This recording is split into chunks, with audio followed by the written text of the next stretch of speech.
The bourbon glass hit the stone patio so hard it shattered into pieces, and every voice at my uncle's retirement party died at once. Not quiet, dead silent. The kind of silence that makes people forget how to breathe. One moment, my cousin Darren was laughing with a rib bone in one hand and a beer in the other, telling everyone I had probably spent my military career filing papers in some air-conditioned office. The next moment, a retired Navy SEAL named Victor Hale was staring at me like he had just seen a ghost crawl out of the past. Darren wiped sauce from the corner of his mouth and grinned. "Come on, Lydia. Tell us your scary little army nickname. What was it? Cupcake?" I took one slow sip of sweet tea, looked him straight in the eyes, and said one word. "Charon." Victor's glass fell from his hand. His face lost all color. Then, in front of my entire family, that old SEAL straightened his back, lifted his trembling hand to his brow, and saluted me. The party was supposed to be harmless. That was what I kept telling myself during the 3-hour drive to my Aunt Marlene's house outside San Antonio. Just one afternoon. A few plates of barbecue, some birthday cake, polite smiles, then home before dark. I had not attended a family gathering in almost 9 years, mostly because families have long memories and short mercy. In my family, I was the quiet one, the strange one, the woman who joined the military, came back different, and never bothered explaining why. They assumed I had been some kind of administrative officer, maybe a transport clerk, maybe someone who stamped forms while real soldiers did real work. I never corrected them. At 52, I had learned that being underestimated was often quieter than being understood. Aunt Marlene was turning 76, and she had called me herself. "Lydia," she said, her voice softer than I remembered. "I know you don't like these things, sweetheart, but I'd like to see you before we all get too old to pretend we have time." That sentence got me. So I came. I brought a blackberry cobbler. I wore a plain blue blouse, jeans, and my old boots.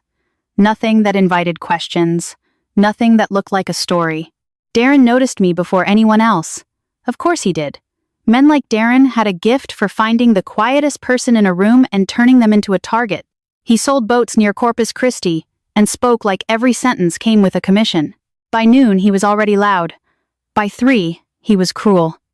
"Well, look who made it," he called across the patio. "The family's secret government experiment." A few relatives laughed. I smiled, kissed Aunt Marlene on the cheek, and carried my cobbler into the kitchen. I tried to stay useful. That had always been my best defense. Refill tea, stack plates, help the kids find napkins. Move quietly enough that people forgot to ask why I had never remarried, why I lived alone, why I flinched when a helicopter passed low over the house. Peace is easier when nobody is looking at you. Around 4 o'clock, a black pickup rolled into the driveway. An older man stepped out wearing a navy blazer despite the heat. White hair, sharp eyes, lean frame. Before Aunt Marlene introduced him, I knew exactly what he was. Combat veterans carry silence differently. "Everybody, this is Victor Hale," she announced. "He served with my late brother years ago." Victor shook hands around the patio, polite and steady, until his eyes landed on me. For 1 second, his expression changed. Not recognition exactly. More like his memory had opened a door he did not want to walk through. I looked away first. By early evening, Darren had built himself a small audience near the grill. He was telling an old football story for the 3rd time when he noticed me sitting alone by the railing, watching the sun settle behind the mesquite trees. He walked over with that lazy grin people wear when they think humiliation is entertainment. "So, Lydia," he said loudly, "did you ever actually do anything dangerous in the military?" I shrugged. "A few times." "A few times," he repeated, making his voice higher so everyone would laugh. "What does that mean? You trip over a printer cable?" More laughter. I could feel Victor watching from across the patio. I should have let it go. I usually did. But something about that day felt different. Maybe it was Aunt Marlene getting older. Maybe it was the smell of smoke and hot metal from the grill. Maybe I was simply tired of shrinking myself so careless people could feel tall. Darren leaned closer. "Come on, you ever shoot anybody? Fight anybody? Do any of that movie stuff?" I set my glass down. Only when there wasn't another option. His eyebrows lifted. "Oh, listen to her. That sounded serious." I did not smile. It was. The laughter softened then, just a little. People can sense when a joke is moving toward a cliff, even if they keep walking. Darren ignored the warning. "Let me guess," he said, grinning at the circle around him. "They gave you some tough girl call sign, right? What was it? Princess? Cupcake?" I looked at him for a long moment. Then I said it. "Charon." The glass shattered before anyone understood why. Victor Hale stood frozen beside the bar, his hand still open where the bourbon glass had been. Pieces of glass glittered across the stone like ice. His eyes were locked on me now, wide and pale, and the years seemed to fall off his face all at once. He whispered, "No." Darren laughed nervously. "What? What's wrong with him?" Victor took one step toward me, then another. "Task Unit 9, he said barely above a whisper. I said nothing. His breathing changed. Kunar Valley extraction routes. Night missions. No beacon, no escort. My cousin's grin slowly disappeared. Aunt Marlene looked between us, confused. "Lydia, what is he talking about?" I kept my hands folded in my lap because they had started to tremble, and I hated that. Victor stopped in front of me like a man approaching a grave. "We heard you died," he said. The patio went so still I could hear the ice shifting in someone's plastic cup. I looked up at him and answered quietly. "A lot of people did." Victor closed his eyes for 1 second. When he opened them again, they were wet. "My God," he whispered. "Charon." Then he straightened, shoulders back, chin lifted, the old discipline returning to his body like muscle memory. And before my aunt, my cousins, their children, and the man who had spent the afternoon mocking me, Victor Hale saluted. Nobody spoke for several seconds after Victor Hale saluted me. Not Darren. Not Aunt Marlene. Not even the children running through the backyard. The evening air seemed heavier somehow, as if the entire property had suddenly slipped into a different reality. I hated moments like this. People imagine recognition feels rewarding. They think being discovered after years of silence must feel satisfying. It doesn't. Most of the time, it just feels exhausting. Darren finally cleared his throat. "Okay," he said awkwardly. "Somebody want to explain what the hell is happening?" Victor lowered his hand but never took his eyes off me. "You really don't know who your cousin is?" Darren forced a laugh. "Apparently not." "No," Victor replied quietly. "Apparently not." Aunt Marlene slowly sat beside me. "Lydia, sweetheart, what is he talking about?" I stared out toward the fading sunlight. "Nothing important." Victor immediately shook his head. "With respect, ma'am, that's not true." The patio had become completely still. Even the country music playing through the outdoor speakers suddenly felt too loud. Victor pulled a chair closer and sat across from me. For several seconds, he simply studied my face. Then he gave a small, disbelieving laugh. "I spent years wondering what happened to you. I was hoping nobody would." His expression softened. "People talked about you like a ghost." That earned a few confused looks from my relatives. Darren folded his arms. "Okay, now I'm really confused." Victor leaned back. "Have you ever heard military call signs?" "Sure. Most of them are stupid nicknames." A few people chuckled. Victor pointed toward me. "That one wasn't." Darren looked at me, then at Victor, then back at me. "You serious?" Victor's voice turned quieter. "There were rangers, SEALs, pilots, medics, Marines." He paused. "Men who are alive today because of her." The patio went silent again. I could almost hear my relatives replaying every assumption they had ever made about me. The weird cousin. The unmarried woman. The loner.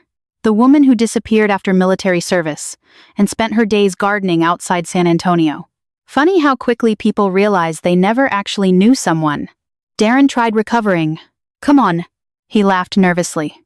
"You're making her sound like some action movie character." Victor's expression hardened instantly. "No." His voice was cold. "I'm making her sound like Lydia Mercer." That shut Darren up. Aunt Marlene reached over and squeezed my arm. "What did you do in the military, sweetheart?" I looked down at my hands. Old scars crossed my knuckles. A burn mark hid near my wrist. At my age, your body remembers things long after your mind gets tired of carrying them. I flew evacuation support. Victor Sahil. No. I closed my eyes briefly. Here we go. You flew black route extractions. Nobody around the patio knew what that meant. but they knew enough from Victor's tone to understand it wasn't ordinary. The old seal stared into the distance. Kunar Valley.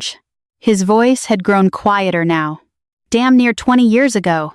I said nothing. Darren frowned. What happened there? Victor looked toward me, asking permission. I gave a slight nod. The memory had already started waking up anyway. No point pretending otherwise. Victor exhaled slowly. There was a recon team trapped deep in hostile territory. The backyard remained perfectly silent. Enemy fighters everywhere. The weather was turning. Communications were failing. The operation was collapsing. Several relatives exchanged uneasy looks. Victor continued. Command ordered all aircraft to pull back. Aunt Marlene frowned. Why? Because they believed the team was already lost. Nobody moved. Nobody even touched their drinks. Victor pointed toward me. Every pilot turned around. My stomach tightened. I already knew where this story was heading. Because some memories never stay buried. They were told not to go back. Victor continued. They were told the risk was too high. He looked directly at Darren. Everyone obeyed. Then he looked at me. Except her. The silence grew heavier. I could still remember that day. The sky turning orange with dust. Radio static. Warning alarms. Fear. So much fear. People love heroic stories because they remove the ugly parts. The truth is much messier. Most courage begins with terror. Darren swallowed. So she ignored orders? I answered before Victor could. They were still alive. The patio became silent again. Older people understand something, younger people often don't. Sometimes the simplest answers carry the most weight. Victor nodded. That's exactly what she said. The memory sharpened inside my mind. The radio crackling. The desperate voice. The panic hidden beneath military professionalism. A man trying very hard not to sound afraid. And failing. Victor continued. The storm got worse. Visibility almost disappeared. The helicopters couldn't see terrain. Couldn't see enemy movement. Couldn't see much of anything. A younger cousin whispered, Then how did she fly? Victor laughed without humor. That's exactly what we asked. I stared into my glass. I could still hear the rotor vibrations. Still feel the controls shaking in my hands. Still remember thinking I might never see another sunrise. Victor's expression darkened. The aircraft took fire before landing. Aunt Marlene covered her mouth. Oh dear God. Twice? Nobody spoke. The first impact damaged the left side. The second nearly ended the mission. I could smell it again. Burning fuel. Hot metal. Smoke. Some memories never truly leave. They just wait. Darren looked unsettled now. No jokes. No smirks. No beer-induced confidence. Just uncertainty. So, what happened? I finally answered. We landed. Victor nodded. While under fire. I continued quietly. The team was already carrying wounded. The images returned. Blood. Dust. Chaos. Men screaming coordinates. Others trying not to scream at all. One soldier lost most of his leg. I said. Another wasn't expected to survive the night. The patio remained frozen. We loaded everyone we could, Victor added. And then another rocket hit. Aunt Marlene looked horrified. How did anybody survive? I rubbed the scar on my wrist. Not everyone did. Nobody spoke. The weight of those words settled over the backyard. War always sounds exciting until someone remembers the dead. Victor lowered his eyes. For a moment, neither of us spoke. Then Darren asked the question everyone was thinking. If all this happened, he hesitated. Why have we never heard about it? That answer came easily. Because I didn't want you to. Everyone looked at me. I'm at Darren's Haza. You know what happens after enough years? Nobody answered. You stop needing strangers to tell you who you are. The breeze moved gently through the trees. Far away, a dog barked. Life continuing, as it always does. Victor studied me carefully. You still blame yourself. I smiled sadly. Occupational hazard. He shook his head. No. His voice was firm. You saved 28 men. The number hit the patio like another explosion. Several relatives gasped. Darren simply stared, but I didn't correct Victor. Because 28 men came home. And 3 didn't. The ones who don't come home stay with you forever. Aunt Marlene squeezed my hand. Oh, Lydia. I looked away. Pity was dangerous. People either turned veterans into heroes or tragedies. Neither felt real. Then Darren asked the question that changed everything. So why Charon? The old seal answered before I could. Because no matter how deep into hell a mission became, he paused. She always brought people back. Nobody laughed. Not one person. The sun had almost disappeared now. Darkness stretched across the Texas fields beyond the property. Victor's expression changed suddenly. Recognition. Concern. Something heavier. He looked directly at me. Lydia. My stomach tightened. Because I already knew what he was about to ask. You disappeared after Kunar. The patio grew quiet. Very quiet. Victor leaned forward. What really happened after that mission?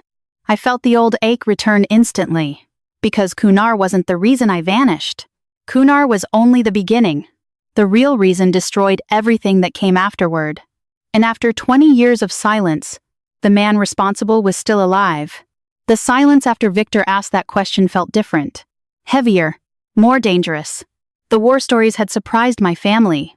What came next would change the way they looked at me forever. Because Kunar Valley wasn't the event that destroyed my life. It was what happened after. I stared across the dark fields beyond Aunt Marlene's fence line. For a moment, nobody spoke. Then Darren quietly asked, "What happened?" I took a slow breath. The mission wasn't supposed to become a rescue. The memories returned immediately. Funny how trauma works. You can forget birthdays. Forget phone numbers. Forget where you left your keys. But fear? Fear stays sharp.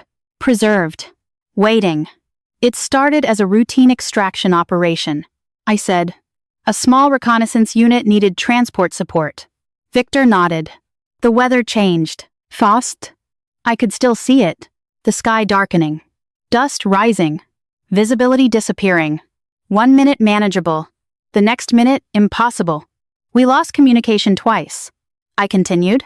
The ground team was moving toward the extraction point when they were ambushed. Darren shifted uncomfortably. What kind of ambush? The kind that kills people. His mouth immediately closed. I continued. The enemy already knew where they were going. The patio remained silent. Heavy gunfire. Multiple casualties. Vehicles disabled. Victor lowered his eyes. Nobody who had been there ever liked revisiting that part. The command center ordered every aircraft to withdraw. I said. Aunt Marlene frowned. But there were soldiers still out there. Yes. Victor's voice hardened. And command knew it. The backyard grew even quieter. I could feel my relatives trying to understand, trying to imagine the situation, failing. Most civilians imagine war as strategy. Maps. Briefings. Plans. Real war is usually confusion. Noise. Fear. And impossible decisions. The storm was getting worse. I continued. The risk calculations changed. Victor laughed bitterly. They decided the mission wasn't worth losing aircraft. Darren looked shocked. They just left them? Not officially, I replied. But that's what would have happened. Nobody moved. Not even the children. The old memories continued spilling out. We intercepted a transmission. I said. Victor's jaw tightened. I already knew he remembered it too. One of the trapped operators. Barely audible through the static. The man thought nobody was coming. I could still hear his voice. The fear hidden beneath military discipline. The desperation. The acceptance. As though he had already started saying goodbye. My hands tightened around the glass. I couldn't turn around. Victor nodded. None of us could. That surprised everyone. I looked at him. He smiled sadly. You weren't the only one arguing. For a moment the past returned. The shouting over radios. Pilots arguing. Officers screaming. People trying to protect careers. Others trying to save lives. The same battle. Different uniforms. The final decision was yours. Victor said quietly. I nodded. Yes. A younger cousin asked. Weren't you scared? That almost made me laugh. Terrified. The answer surprised them. People always expect courage to sound heroic. It doesn't. Most courage sounds exactly like fear. Just moving anyway. I looked toward the horizon. I was scared every second. Victor pointed at me. That's the part people never understand. He looked around the patio. Everybody thinks brave people aren't afraid. He shook his head. The brave ones are usually the most afraid. Nobody argued. Nobody laughed. The atmosphere had completely changed. I continued. We flew directly into the storm. The memories sharpened. Warning alarms. Rotor vibrations. Visibility collapsing. The aircraft shaking violently. And then the gunfire. Always the gunfire. The first rounds hit before we landed. I said. The second burst hit during touchdown. Several relatives visibly flinched. Victor leaned back. The landing zone was chaos. I could still see it. Dust. Smoke. Wounded men. Blood. Darkness. Fear. Everywhere. We loaded survivors, I said quietly. Then another rocket exploded nearby. The patio fell silent again. One cousin whispered, "My God." I ignored it. Sympathy never helped. The truth was already difficult enough.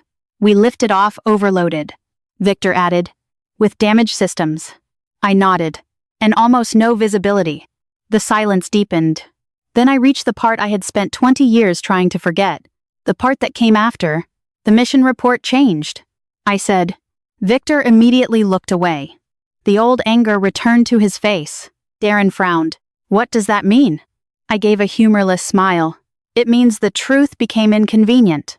Nobody spoke. The operation should have been investigated. I continued. The withdrawal order. The communication failures. The abandoned team. The command decisions. Victor's expression hardened. But someone important was responsible. The realization slowly spread across the patio. Aunt Marlene looked confused. Someone covered it up? Yes. The answer came from both of us. At the same time, the backyard became completely still. Victor exhaled slowly. The commanding officer panicked. I nodded. He abandoned his people, and then blamed somebody else. Victor finished. Nobody needed clarification. They already knew. Darren stared at me. You? I looked directly at him. Me. The word hung in the air. Heavy. Uncomfortable. Real. Nobody laughed now. Nobody looked amused. Nobody looked superior. For the first time all afternoon, my family was seeing me as a person instead of a story they had invented. The official reports claimed I acted recklessly. I said, they claimed I violated operational protocols.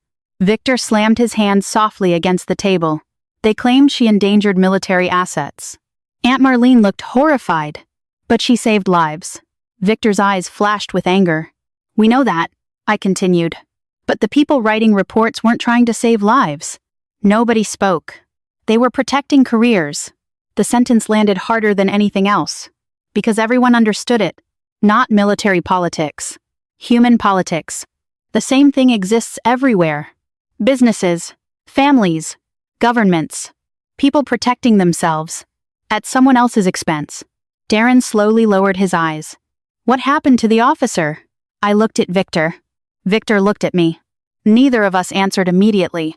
Because that was where the real wound lived. Finally I spoke. He got promoted. The silence afterward felt endless. Aunt Marlene actually gasped. Victor laughed bitterly. Not just promoted. I already knew what was coming. My stomach tightened. The old anger stirred. The one I thought had died years ago. Victor looked directly at Darren. The man who buried the truth became a general. Nobody moved. Nobody breathed. And then Victor said the words that changed everything. He's in Austin right now. The entire patio froze. My eyes snapped toward him. Victor nodded slowly. He'll be speaking tomorrow night at the Texas Veterans Leadership Gala. The name formed in my head before he even said it. A name I had spent 20 years trying to forget. A name connected to every nightmare.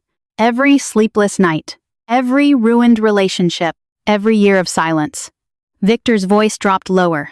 Darius Whitmore. My pulse instantly accelerated. Because after 2 decades, the man who destroyed my life was only 1 hour away. I didn't sleep much that night. Not because I was afraid of seeing General Darius Whitmore again. At my age, fear doesn't work the same way it used to.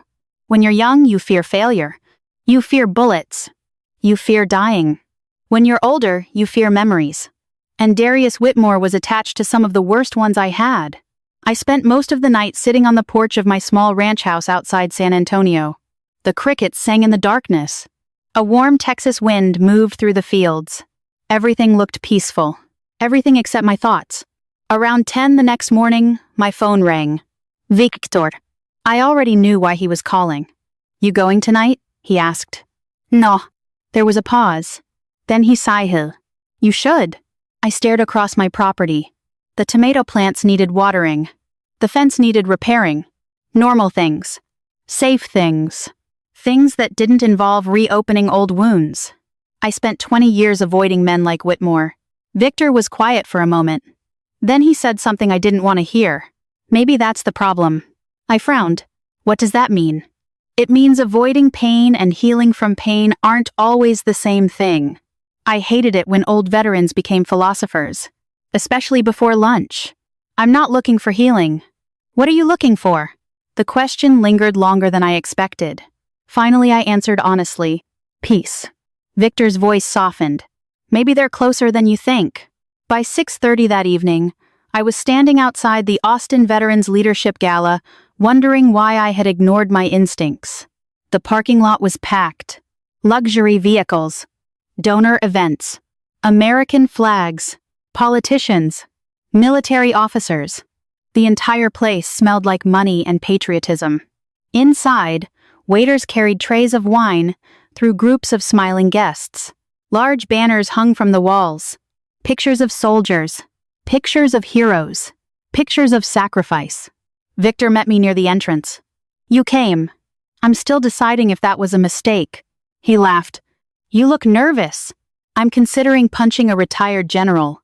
That earned an actual laugh. For a brief moment, I relaxed. Then I saw him, Darius Whitmore. 20 years disappeared instantly. The ballroom vanished. The conversations vanished. The music vanished. Suddenly, it felt like Afghanistan had reached through time and grabbed me by the throat. Whitmore stood near the stage speaking with local officials and wealthy donors. Silver hair. Perfect posture. Perfect smile. The kind of man people trusted immediately. The kind of man America loved. Veterans shook his hand. Politicians praised him. Photographers followed him. He wore confidence like another medal. Victor noticed my expression. You okay? No. Whitmore turned slightly while speaking to a reporter. Then he saw me. His smile vanished. Not confusion. Recognition. Instant recognition. And beneath it, fear. Tiny. Fussed. But real. He excused himself from the group and slowly approached. Victor straightened automatically. Old habits. Old instincts. Whitmore stopped a few feet away. Lydia Mercer. His voice sounded exactly the same. That bothered me more than I expected. General Whitmore. The title tasted bitter. His eyes studied me carefully. You look well.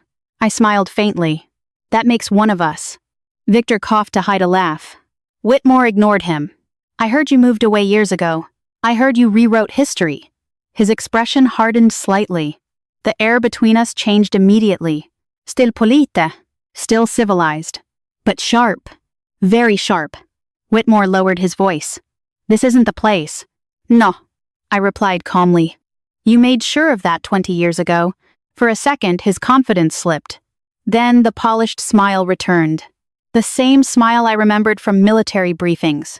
The smile that always appeared before someone else paid the price. The ballroom lights dimmed shortly afterward. Guests moved toward their tables. Victor and I sat near the back, far from the stage, far from the cameras, exactly where I preferred to be. An announcer stepped onto the stage. Ladies and gentlemen, tonight we honor leadership, sacrifice, and lifelong service. Applause filled the room. Whitmore received a standing ovation before he even touched the microphone. I stayed seated. So did Victor. The general began speaking. His voice was smooth, confident, practiced. The crowd loved it. Of course they did.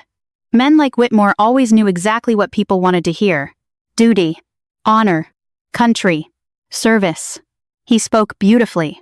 That had always been part of the problem. Then his eyes found me. Across the ballroom, near the back table, everything changed. There is one challenge many veterans face after service, Whitmore said. His tone remained calm, measured, professional. Sometimes trauma affects perspective. Victor immediately stiffened beside me. I already knew where this was going. Memory can become complicated. Whitmore continued. Pain can distort events. Several guests glanced toward our table. Coward. The old anger inside me began waking up. Whitmore folded his hands behind his back. Leadership often requires difficult decisions. The crowd nodded. Not everyone understands those realities. Victor muttered under his breath. Here we go. Whitmore continued speaking. Smooth. Polished. Dangerous. The same way he always had. And unfortunately, he paused. Some individuals create myths around themselves afterward. That did it. Victor slammed his hand onto the table. The sound echoed across the ballroom. Heads turned immediately. Whitmore's eyes narrowed. Victor! His warning was quiet, but clear. Victor stood. No. The room went silent. The old seal pointed toward the stage. You've talked long enough. Whispers spread through the ballroom. Guests exchanged nervous looks. Nobody moved. Nobody left. Whitmore's smile vanished. You don't know what you're talking about. A second voice suddenly echoed through the room. Yes, he does. Everyone turned. An older man near the front slowly rose from a wheelchair. Gray beard. Missing right leg. Marine Corps pin on his jacket.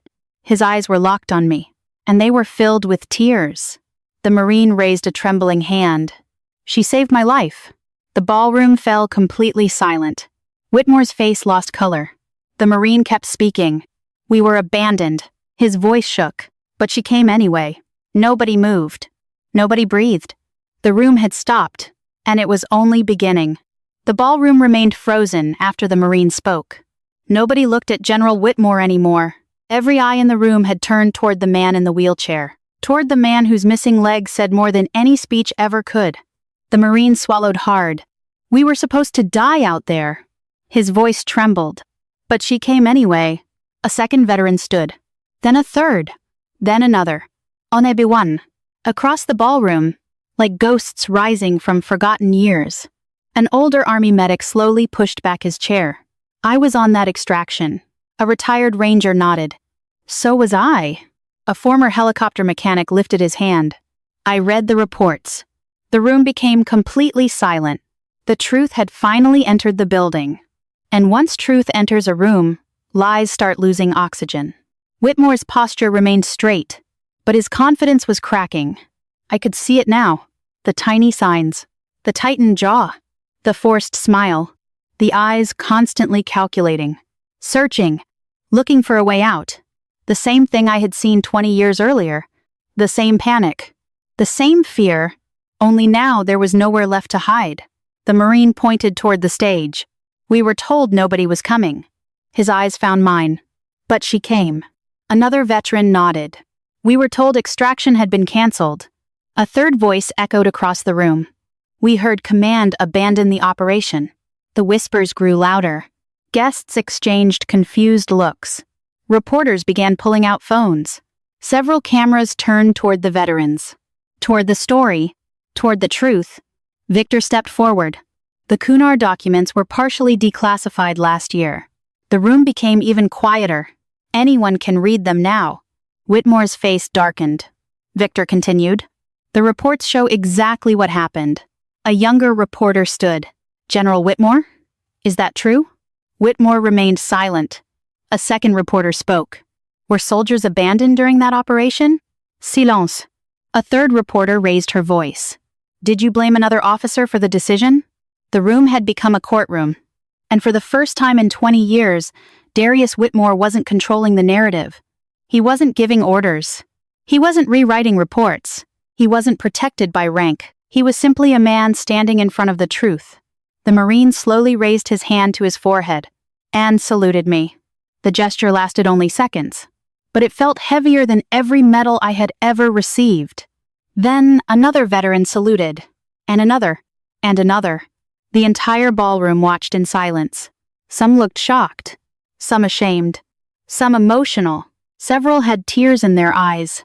I sat completely still, because something strange was happening inside me. I had imagined this moment for years. Imagined revenge. Imagined humiliation. Imagined watching Whitmore suffer.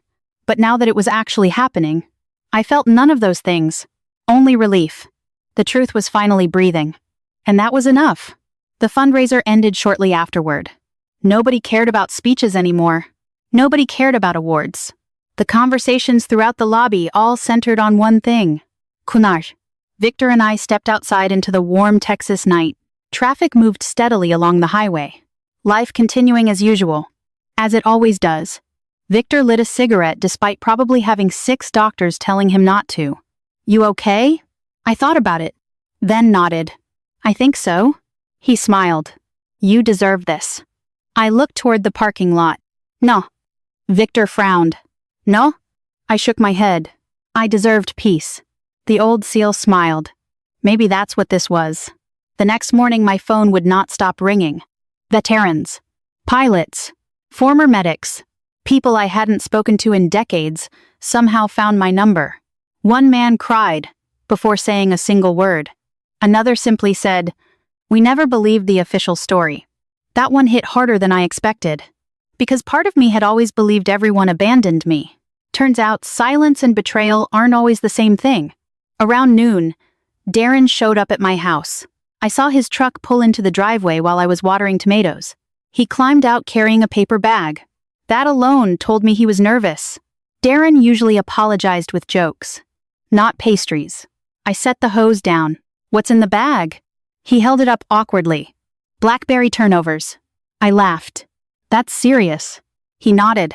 Can we talk? We sat in my kitchen drinking coffee while the ceiling fan hummed overhead. For several minutes neither of us spoke. Then Darren sighed. I owe you an apology. You do?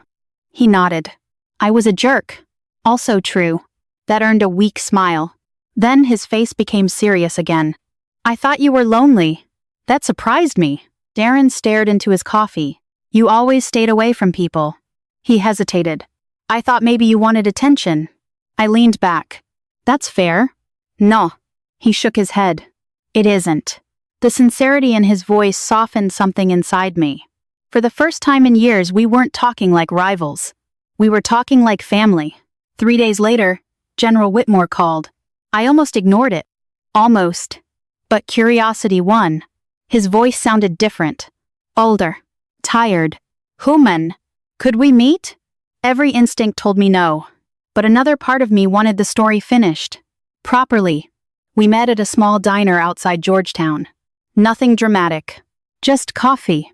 Silence. And 2 aging people carrying different kinds of scars. Whitmore stared at his untouched cup. Finally he spoke. I was afraid. I said nothing. The storm hit. His voice cracked. Communications collapsed. He swallowed hard. And I panicked. There it was. Not strategy. Not politics. Not leadership. Fear. Simple human fear. The same thing every soldier faces. The difference is what happens next. Whitmore rubbed his hands together. I told myself I was protecting the mission. I remained silent. I told myself I was protecting lives. His eyes filled with regret. But the truth is, he stopped. Then forced himself to continue. I was protecting myself. The diner grew quiet around us. Older couples drank coffee nearby. Country music played softly overhead. Ordinary life continuing around extraordinary pain. Whitmore looked at me. I ruined your life. For years I thought hearing those words would heal something. It didn't, because the lost years were still lost. The nightmares were still real. The divorce still happened. The loneliness still happened. But strangely, the anger wasn't there anymore. It had already left. Whitmore lowered his eyes. I don't expect forgiveness. I nodded. Good. He looked up. Good? Because forgiveness isn't something you earn. The old general stared at the table, and for the first time in his life, I think he truly understood. A week later, Victor convinced me to attend a small veteran support gathering. Nothing fancy. Just folding chairs, coffee, people trying to help one another survive. Normally I would have refused. For years I avoided veteran events. Too many memories. Too many ghosts. But this time felt different. Maybe because something inside me had finally become lighter. During the meeting, a young veteran sat quietly near the wall. He reminded me of myself. The same distant eyes. The same isolation. The same pain. Eventually, Victor asked if I wanted to say something. At first I declined. Then I looked at the young veteran again. And changed my mind. I stood slowly. The room became quiet. You know, I began, people think combat is the hardest part. Several veterans nodded. But for many of us, I paused. The hardest part starts after we come home. The room stayed silent. I spoke honestly. Not like a speech. More like a confession. For years I thought isolation was strength. I thought shutting people out protected me. But loneliness is sneaky. Eventually it starts feeling normal. Several older veterans nodded immediately. Because they knew. God, they knew. One gray-haired veteran raised his hand. Can I ask something? Sure. He smiled. Why'd they call you Charon? The room waited. I looked down at my hands. Then answered. The first team that gave me that call sign said something I'll never forget. Nobody spoke. I smiled softly. They said no matter how deep into hell things became. My voice grew quieter. I always came back for them. Silence. Not uncomfortable silence. Peaceful silence. The kind that happens when truth finally lands. After the meeting ended, the young veteran approached me. His eyes were wet. You really think people can come back from all that? I thought carefully before answering. Then I smiled. Not completely. He nodded. But enough to live again. The tears in his eyes told me he understood. That evening I drove home beneath a Texas sunset painted orange and gold. For the first time in years, the silence inside my truck didn't feel empty. It felt peaceful. People thought Charon meant death, fear, darkness. They were wrong. It meant bringing people home from hell, including yourself. And maybe that's what matters most. Not the medals. Not the recognition. Not the revenge. Just finding your way home. After everything. After everyone. After all the years. And choosing to live anyway.